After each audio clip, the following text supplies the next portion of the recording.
कान खोलकर सुन लो सब लोग, ऐसा मौका फिर कभी नहीं मिलेगा। 9 जून कल त्रयोदशी के दिन यह 3 तुलसी पत्ते और 5 हरे मूंग का उपाय कर लेना, हाथ से न जाने देना, चुपचाप कर लेना। 9 जून सोमवार की त्रयोदशी तिथि के दिन यह 3 तुलसी पत्ते और 5 हरे मूंग का उपाय कर लेना। यह चमत्कारी उपाय अभी से तैयारी कर लो, कल इस उपाय को जरूर करना है, फिर अगले साल मिलेगा ऐसा मौका। और हमने हमारी अभी की शिव महापुराण की कथा मैं गुरुवार की रात किया जाने वाला यह 3 तुलसी पत्ते और 5 हरे मूंग का उपाय कर लेना, ऐसा बताया है जो आज तक अपनी किसी भी कथा में नहीं बताया है। जब आपके हाथ तंग चल रहे हो, जब रुपए पैसे कहीं से प्राप्त ही ना हो पा रहे हो, जीवन में चारों तरफ से सिर्फ और सिर्फ परेशानियां आ गई हों, उनसे बाहर निकलने का कोई रास्ता ना दिखाई दे रहा हो, तो यह 9 जून कल त्रयोदशी के दिन 3 तुलसी पत्ते और 5 हरे मूंग का उपाय होगी। हर मनोकामना पूरी मिलेगी, सभी दोषों से मुक्ति, इतना धन आएगा कि संभाले नहीं संभलेगा। माता लक्ष्मी जी और महादेव जी के आशीर्वाद से पूरे साल धन बरसता रहेगा। दोस्तों, जैसा कि लोग जानते हैं कि 9 जून 2025 यानी गुरुवार को पड़ रही है ज्येष्ठ महीने की गुरुवार की तृतीया। और दोस्तों, ये वह तिथि है जो ज्येष्ठ महीने में पड़ने वाली सबसे बड़ी और ज्येष्ठ महीने की तीसरा दिन गुरुवार तिथि है। और हमारे हिंदू धर्म में इसका बहुत ही बड़ा और विशेष महत्व होता है।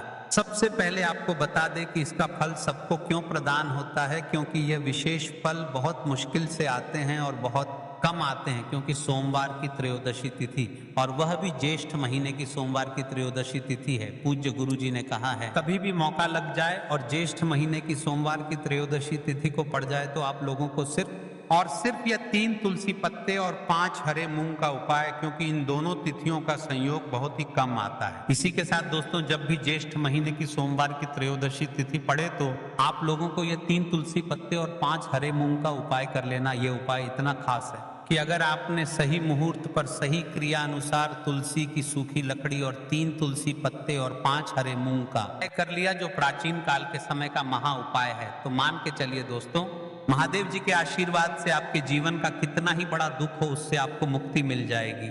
आपकी कोई भी मनोकामना हो, मान लीजिए आप नौकरी की तैयारी कर रहे थे तो आपकी नौकरी लग जाएगी, आपका बंद पड़ा व्यापार चल पड़ेगा। और दोस्तों, आप जिस बीमारी से आप बहुत दिनों से परेशान थे, उस बीमारी से आपको मुक्ति मिल जाएगी। आपके जीवन में धन आना शुरू हो जाएगा, आपके जीवन में धन आने के नए नए रास्ते खुल जाएंगे। और मान के चलिए दोस्तों, फिर आपको किसी भी प्रकार की परेशानी का सामना नहीं करना पड़ेगा। तो बिना किसी फालतू समय को बर्बाद करते हुए उपाय की ओर चलते हैं। तो चलिए अब हम अपने सबसे पहले उपाय की बात कर लेते हैं। देखिए, ज्येष्ठ मास के दिनों में विशेषकर भगवान शिव और माता पार्वती और विष्णु भगवान का पूजन किया जाता है। अब साथ ही साथ सोमवार का दिन भी पड़ गया है, तो ऐसा समझ लीजिए आपके जीवन में धन भी आएगा, सुख भी आएगा, धन बढ़ेगा भी, और साथ ही साथ आपके जीवन के सारे संकटों को भगवान शिव जी दूर कर देंगे। तो चलिए सबसे पहले बात कर लेते हैं सबसे पहले उपाय की, जो कि कल सोमवार वाले दिन आपको विशेषकर करना है। और इस उपाय को करने कोई भी ऐसी इच्छा, कोई भी विश जो अभी तक अधूरी है, पूरी नहीं हो रही है, तो आपकी बड़ी से बड़ी विश और मनोकामना भी पूरी हो जाती है जब आप सोमवार के दिन इस पहले उपाय को कर लेते हैं। तो देखिए, आप सभी जानते हैं कि श्री हरि विष्णु जो है, उन्हें तुलसी दल सबसे प्रिय है। बिना तुलसी माता के श्री हरि विष्णु अधूरे हैं, और बिना तुलसी पत्तों के श्री हरि विष्णु का भोग अधूरा है। अब श्री हरि विष्णु को प्रसन्न करके आप अपनी किसी भी मनोकामना को पूरा कर सकते हैं, क्योंकि श्री हरि विष्णु प्रसन्न हो गए कि कोई भी विश और इच्छा मनोकामना अधूरी नहीं रहेंगी। देखिए, हम सभी के घरों में माता तुलसी का पौधा अवश्य ही होता है। तो देखिए, हमें तुलसी जी के पौधे से सबसे पहले तो 3 पत्ते तोड़ने हैं। देखो, एकादशी वाले दिन आपको तुलसी के पत्ते नहीं तोड़ने हैं। तो देखिए, तुलसी जी के आपको 3 पत्ते तोड़ लेने हैं, और इन तुलसी जी के पत्तों को तोड़ने के बाद आपको एक चुटकी हल्दी भी अपने साथ में लेनी है। हल्दी के अंदर आपको जल मिलाकर के पेस्ट के रूप में तैयार करना है, और इसी के साथ में आपको दीपक भी लेना होगा। दीपक आप मिट्टी का भी ले सकते हैं, आटे का भी ले सकते हैं, और इस दीपक में आपको शुद्ध घी डाल करके इसमें आपको लंबी रुई की बाती का प्रयोग करना है। देखिए दोस्तों, आपके पास है 3 तुलसी जी के पत्ते हैं। तो पहला जो तुलसी जी का पत्ता है, उस पर आपको सबसे पहले तो जो आपने हल्दी ली है उसकी एक बिंदी लगानी है। और पहला जो तुलसी जी का पत्ता है, आपके घर में भगवान विष्णु का चाहे कोई सा भी स्वरूप हो, चाहे लड्डू गोपाल जी का स्वरूप हो, या फिर भगवान कृष्ण की आपके मंदिर में हो, या फिर भगवान श्री राम की प्रतिमाएं, उनके सामने आपको पहला तुलसी जी का पत्ता अर्पित करना है। अब देखिए दोस्तों, आपके पास जो 2 तुलसी जी के पत्ते हैं और आपके पास जो एक दीपक है, इन्हें आपको लेकर के पहुंचना है अपने ही घर में तुलसी जी के पौधे के पास में। देखिए सबसे पहले तो आपके पास जो 2 तुलसी जी के पत्ते हैं उन पर भी आपको हल्दी की एक एक बिंदी लगानी है और उन दोनों ही तुलसी जी के पत्तों को आपको अपने घर में तुलसी जी के पौधे के वहां पर ही अर्पित कर देने हैं। और इस प्रकार से यह पत्ते भी तुलसी जी के पौधे के पास में अर्पित करने के बाद अंत में जो आपके पास एक लंबी बाती का दीपक है, इसे आपको तुलसी जी के पौधे में ही प्रज्वलित कर देना है। जो भी व्यक्ति अपने ही घर पर इस प्रकार से तुलसी जी के 3 पत्तों का यह उपाय कर लेता है तो उसका परिवार हमेशा खुश रहता है, उसके परिवार में कभी भी कोई भी संकट उत्पन्न नहीं होता है। और यदि आपके घर में जो भी गृह क्लेश है वह भी समाप्त होते हैं, तो इस प्रकार से यह सुंदर सा उपाय करना है। अब बात करते हैं अगले उपाय की। देखो, आपके जीवन में आर्थिक संकट बहुत अधिक हो रहे हैं, धन की समस्या लगातार जीवन में बनी हुई है, 1 रुपयों को प्राप्त करने के लिए आपको बहुत अधिक मेहनत कर रहे हैं, तो आज रात्रि में सोने से पहले आपको हो यह एक चमत्कारी दीपक का उपाय अवश्य करना है। या फिर यदि आपका जो व्यापार है, बिजनेस है, दुकान है, वह अच्छे से नहीं चल पा रही है, तो आज रात्रि में इस विशेष दीपक का उपाय आपको अवश्य करना चाहिए। देखो दोस्तों, दीपक हमारे घर में सभी नकारात्मक शक्ति को बाहर करता है। यह उपाय आपको साल में केवल 1 बार करने का ही मौका मिलता है। देखिए, इस उपाय के लिए आपको तुलसी जी की जो सूखी लकड़ी होती है उसे ले लेना है। देखिए दोस्तों, यदि आपके पास पुरानी तुलसी जी की लकड़ी है तो उसे आप ले सकते हैं, और यदि आपके घर में तुलसी जी जो लकड़ी है वह सूखी हुई है तो उसकी लकड़ी आप तोड़ करके इस्तेमाल कर सकते हैं। लेकिन आपको ध्यान रखना है कि सूर्यास्त से पहले पहले ही आपको यह जो तुलसी जी की लकड़ी है इससे अवश्य ही तोड़ लेना है। तो इस उपाय के लिए आपको सबसे पहले तो मिट्टी का दीपक लेना होगा, चाहे तो आटे का दीपक भी ले सके, क्योंकि आटे का दीपक सभी दीपक में सर्वोत्तम माना गया है। इस दीपक के अंदर आपको शुद्ध घी का प्रयोग करना होगा और इससे दीपक के अंदर आपने जो तुलसी जी की लकड़ी ली है उसे भी रख देना है। लेकिन यह जो तुलसी जी की लकड़ी है इसमें आपको चारों तरफ अच्छे से घी लगा लेना है। देखिए, गुरु जी ने बताया है कि जो तुलसी जी की लकड़ी है यदि आप उपाय करते हैं और बहुत ही शीघ्रता से जल जाती है, तो इसके लिए आपको एक कार्य करना है। थोड़ी सी रुई ले लेनी है और उस रुई को आपने जो तुलसी जी की लकड़ी ली है उस पर अच्छे से चारों तरफ लपेट देनी है। तुलसी जी की लकड़ी के ऊपर रुई लपेटने के बाद इसे आपको पूरा घी के अंदर डुबो लेना है। अब इसे आपको बाती के रूप में प्रयोग करना है। अब दोस्तों, इस दीपक को आपको प्रज्वलित कहाँ करना है? तो इस दीपक को आपको या तो भगवान विष्णु के सामने प्रज्वलित करना होगा, या फिर आपको भगवान श्री राम के सामने प्रज्वलित करना होगा, या फिर भगवान कृष्ण के, यानी कि भगवान विष्णु के जो भी अवतार हैं उनके सामने आप ये दीपक प्रज्वलित कर सकते हैं, या फिर आप इस दीपक को माता तुलसी जी के सामने भी प्रज्वलित कर सकते हैं। पूज्य गुरु जी ने बताया है कि जो भी व्यक्ति इस प्रकार से तुलसी जी की डंडी से यह दीपदान कर देता है उसके जीवन में कभी भी धन की समस्या नहीं होती है। इसीलिए आपको यह पूरे साल में केवल 1 बार ही मौका मिलता है। इस उपाय को करके देखना, आपकी सभी इच्छाएं जरूर पूर्ण होंगी। ये जो उपाय है रात्रि में सोने से पहले करना है, उपाय सर्वश्रेष्ठ होने वाला है। देखिए, इस उपाय के लिए आपको मात्र 5 हरे मूंग के दाने ले लेना है। देखिए, तिथि है और यह बुधवार के दिन पड़ रही है, इसीलिए आपको 5 हरे मूंग के दाने लेना है। हरे मूंग के दाने आपको साबुत लेने हैं, खंडित नहीं होने चाहिए, इस बात का ध्यान रखें। और इसी के साथ में आपको एक तांबे के पात्र के अंदर अपने घर से शुद्ध जल ले लेना है।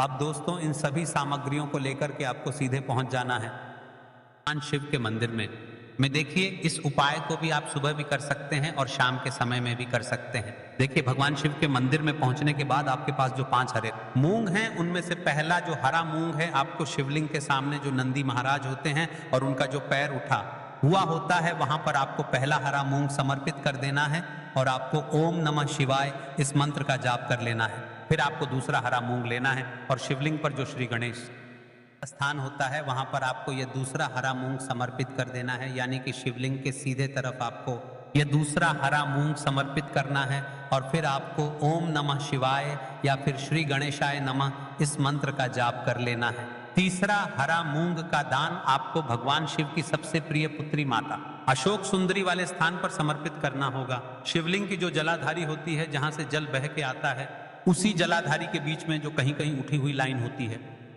आकृति के रूप में, वहीं पर आपको तीसरा हरा मूंग समर्पित करना है। और फिर आपको ओम नमः शिवाय इस मंत्र का जाप कर लेना है। अब दोस्तों, चौथा जो हरा मूंग है उसे आपको भगवान कार्तिकेय जी का जो स्थान होता है शिवलिंग पर, वहां पर आपको यह चौथा हरा मूंग का दाना समर्पित कर देना है और आपको ओम नमः शिवाय इस मंत्र का जाप कर लेना है। अब दोस्तों आपके पास जो पांचवा और अंतिम हरा मूंग बचा हुआ है उसे जल के पात्र के अंदर डाल देना है और इस हरे मूंग से युक्त जल से आपको भगवान शिव के शिवलिंग का अभिषेक कर देना है। जल आपको बिल्कुल धीरे धीरे समर्पित करते जाना है और लगातार आपको शिव महापुराण के मूल मंत्र श्री शिवाय नमस्तुभ्यम इस मंत्र का जाप करते रहना है। फिर आपको शिवलिंग के सामने बैठकर यदि आप अपने बच्चों के लिए यह उपाय कर रहे हैं, यदि आप अपने बच्चों की बुद्धि, ज्ञान और विवेक के लिए उपाय कर रहे हैं तो उसके लिए आपको प्रार्थना कर लेनी है, या फिर व्यापार में वृद्धि करने के लिए यह उपाय कर रहे हैं तो उसकी कामना करते हुए आपको प्रार्थना कर लेनी है, या फिर अपनी नौकरी के लिए कर रहे हैं, या फिर अपने इंटरव्यू के लिए, या फिर धन की प्राप्ति के लिए कर रहे हैं। जिस भी कामना के लिए आप उपाय कर रहे हैं उसे परिपूर्ण करने के लिए आपको महादेव से प्रार्थना कर लेनी है और फिर आपको वापस अपने घर आ जाना है। पूज्य गुरुजी ने कहा है कि जो भी व्यक्ति इस उपाय को कर लेता है तो यकीन मानिए आपके जीवन की जो सारे कष्ट और बाधाएं ही वह सभी समाप्त होंगे। आप दोस्तों हम जान लेते हैं चौथे चमत्कारी उपाय के बारे में, लेकिन यह उपाय विशेषकर उन लोगों को करना है जिनका व्यापार बिल्कुल भी ढंग से नहीं चल पा रहा है, या फिर जिनके घर में धन की परेशानी बहुत अधिक है, साथ ही साथ जिनका जो बुध ग्रह है वह कमजोर अवस्था में है, तो उन्हें यह उपाय करना चाहिए। बुध ग्रह को मजबूत करने के लिए आपको विशेषकर यह उपाय करना है। देखिए इस उपाय के लिए आपको मात्र एक प्यारी सी बेलपत्र लेनी होगी। बेलपत्र जो है वह से भी खंडित नहीं होनी चाहिए। बेलपत्र यदि आपको प्राप्त नहीं हो पाती है तो आप भगवान शिव के शिवलिंग पर चढ़ी हुई बेलपत्र को पुण्य शुद्ध जल से धोकर के उपयोग कर सकते हैं। इसी के साथ में आपको मात्र एक हरा मूंग लेना है। हरा मूंग भी आपको साबुत लेना है, खंडित नहीं होना चाहिए। और इसी के साथ में आपको एक तांबे के पात्र के अंदर शुद्ध जल लेना होगा। अब देखिए यह तीनों सामग्री लेकर के आपको सीधे पहुंचना होगा भगवान शिव के मंदिर में। यह उपाय आप सुबह से लेकर के शाम तक किसी भी समय कर सकते हैं। सबसे पहले तो आपके पास जो एक बेलपत्र है उससे आपकी जो भी कामना है, चाहे व्यापार से जुड़ी हो, बुद्धि ज्ञान विवेक की प्राप्ति के लिए हो, आपके घर में सुख शांति को लेकर आपकी कोई कामना हो, जो भी आपकी कामना है उन्हें आपको बोलना है। और यह जो एक बेल पत्र है सबसे पहले तो आपको माता अशोक सुंदरी वाले स्थान पर समर्पित कर देनी है। देखें बेलपत्र की चिकनी साइड शिवलिंग से स्पर्श रहेंगी और इसकी जो डंडी है वह आपको जलाधारी की ओर रखनी है। इस प्रकार से आपको यह जो बेलपत्र है इससे माता अशोक सुंदरी वाले स्थान पर समर्पित कर देना है। अब दोस्तों आपके पास जो एक हरा मूंग का दाना है उससे आपको आपकी जो भी कामना है उसे बोलते हुए उस हरे मूंग दाने को आपको उसे जल पात्र के अंदर डाल देना है। अब दोस्तों यह जो हरा मूंग युक्त जल है इसे आपको समर्पित करना है। आपकी जो भी कामना है, चाहे आपका जो व्यापार है वह अच्छे से नहीं चल पा रहा है तो इस प्रकार से आपको कामना करनी है। तो हरी मूंग से युक्त जल, इसमें से थोड़ा सा जल सबसे पहले तो आपको भगवान श्री गणेश जी वाला स्थान पर समर्पित करना है।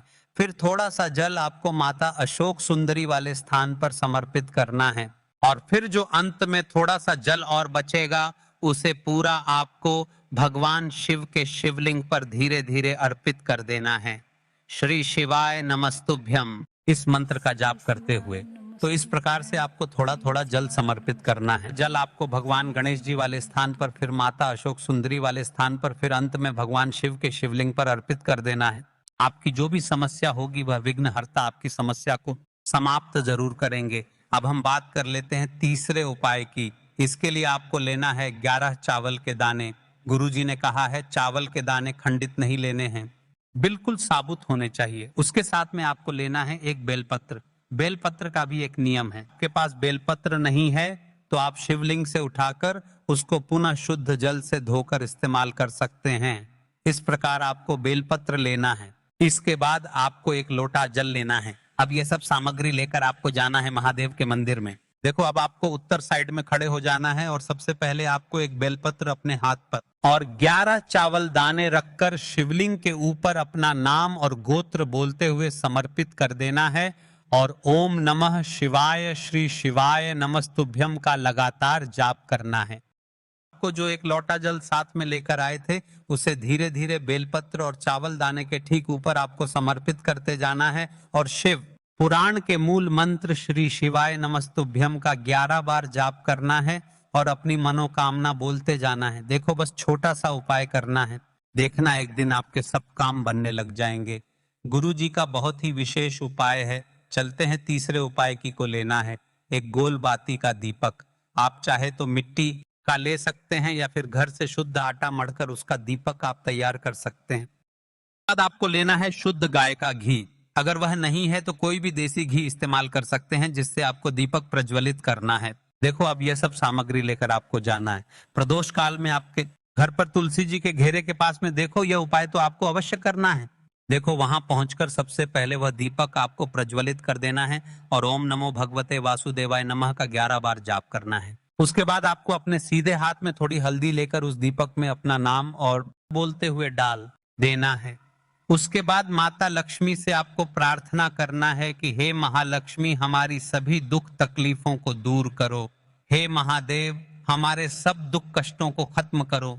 इस भावना से आपको यह उपाय करना है। आपको कल 9 जून सोमवार की त्रयोदशी तिथि का दिन अवश्य करना है।